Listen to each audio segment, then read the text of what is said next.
Alright, so here we have the ingredients for making the soap. We have some sodium hydroxide, which is lye. We have shea butter, hemp oil, olive oil, castor oil, and then we also have some measuring cups and a aluminum bowl, and then we have some gloves because obviously you want to be sanitary when you're making soap.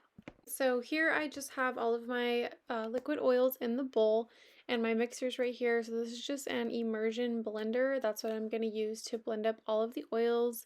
I'm just putting on some gloves here before I start messing with the lye. When you're working with sodium hydroxide, which is lye, you do want to make sure you're wearing gloves, goggles, or some sort of eye protection, and a mask, just because sodium hydroxide is a chemical. You don't want to be inhaling it or like getting it on your skin, clothes, anything of that sort. And then here I'm just showing you that I am using a pre-made fragrance oil. It's from Brambleberry. It is in the scent of lemon bar. This smells so good, literally just like dessert. So anytime you're using something that's like a fragrance oil, essential oil, you do want to make sure that it is skin safe. Typically, I usually like to mix my own fragrance oils with different blends of essential oils, but for this video, I am using a pre-made fragrance oil just because I don't give out like my personal recipes, and this is something that you guys could buy on your own and do at home. And I'm just showing you here that the shelf life is on the label here, as well as the recommended usage. So all oils, whether they're fragrance or essential, have a recommended usage rate. You do want to make sure you follow that, because if you go above that, either you're going to get a really strong soap, and also you could potentially have a skin reaction because that amount of fragrance oil in whatever product you're doing is not skin safe. So typically you would want to measure out the oil that you're going to use, but for the amount of oils that I have here for the size batch that I'm making, I actually already have the exact amount of fragrance oil that I need in this bottle. So that is why I also purchased a pre-made blend for this video, just to make it kind of simple. I did choose a 4-ounce bottle, which is the exact amount that I need for this size batch. And I will leave the recipe down below, possibly. Haven't decided quite yet if I'm going to give it away or not. But I'm just showing you there that you could have poured it into one of the measuring cups and used the scale. But since I already have it measured out, I'm just going to go ahead and dump in my colorant. So I do use ethically sourced mica powders, and I mix them with about a teaspoon of alcohol, rubbing alcohol. Usually try to be above 70%, if not above 90%. It just allows the color to disperse more evenly. And then I'm just pouring the fragrance oils directly in. Be careful with some oils, because some oils can make your soap accelerate a lot faster than some different ones. So I've never used this lemon bar one before. I'm not 100% sure how fast it's going to accelerate. So you'll just want to kind of watch the soap as you're mixing it with your immersion blender and just see what the trace is looking like, and you'll be able to tell whether or not it's accelerating faster. And the more you do this, the more you make soap, the more familiar you'll get with different fragrance oils and kind of learn which ones accelerate at which speeds. And then you'll be able to determine how much you need to blend each of those individual fragrances. So I know that's kind of tough because there's no real exact science to it. It's kind of just blending until it's at the consistency that you like. And with soap makers, something you'll hear a lot is the word trace. And what that means is that it's basically just the consistency of the soap. It's the thickness, the emulsion of it. It's the point where all of your oils and lye are already blended together to the point where they're not going to separate. So once they reach trace, like there's no way to go back, basically.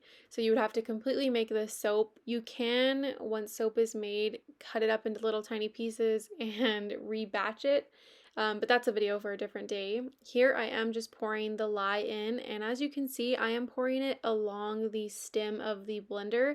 That helps it not splash anywhere, because like I said earlier, you don't want the sodium hydroxide to get on your skin or anything like that. You don't want it splashing into your face. And so that is why I poured it along the stem of the blender. So what I'm doing here is I'm just going to mix it back in. I try to stir it a little bit before actually hitting the blend, because that way it won't splash out any of the lye. It'll kind of already be coated with oils. And then here is when it actually starts getting to trace. So once the sodium hydroxide is in the oils, that is when it can become soap.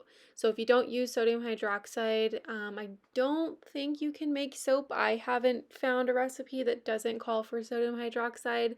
I could be wrong, there could be some out there, but this is just the way that I know how to make soap. This is the way that 99.9% of the world or the soap makers make soap. So yeah, this is what I'm doing. I'm just gonna blend, blend, blend, and you do want to make sure you're kind of getting all the way down to the bottom of the bowl and then back up. You want to make sure you're blending everything in evenly, because once it does reach that trace, like there's no way to get it blended more. So as I'm showing you guys here is I'm kind of picking up the blender and seeing what it looks like when I drip the product on top. So if it's at the trace that I like, what happens is when I'm dripping it on top, it won't just like blend back into the soap. You will be able to see a differentiation of the product that I dribbled along the top. It'll be like a little bit thicker and it won't actually blend back in unless you like stir it up, of course. So here I am just testing that again, and this is the process of making soap. You just blend until you find the consistency that you like.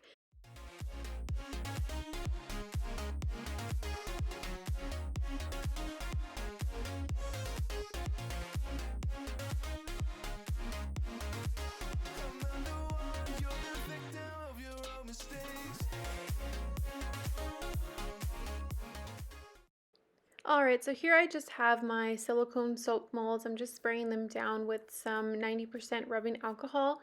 And this is, for one, to sanitize the silicone before pouring the oils and everything in.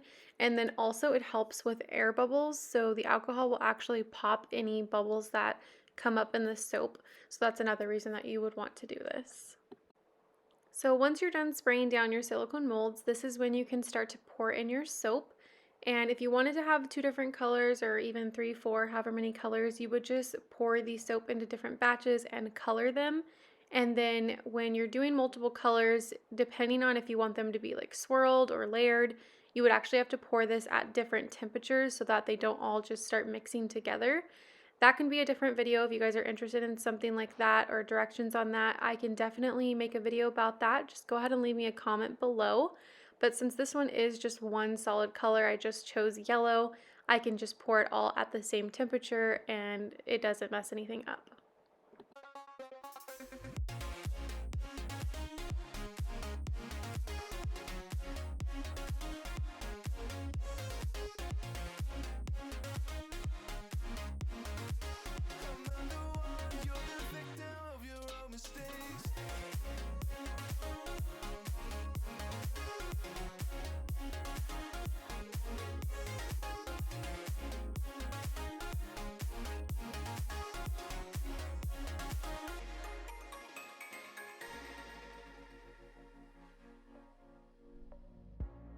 Untold stories they were left behind. Silent breeze, I got nothing on my mind. This madness is insane. Why you still live?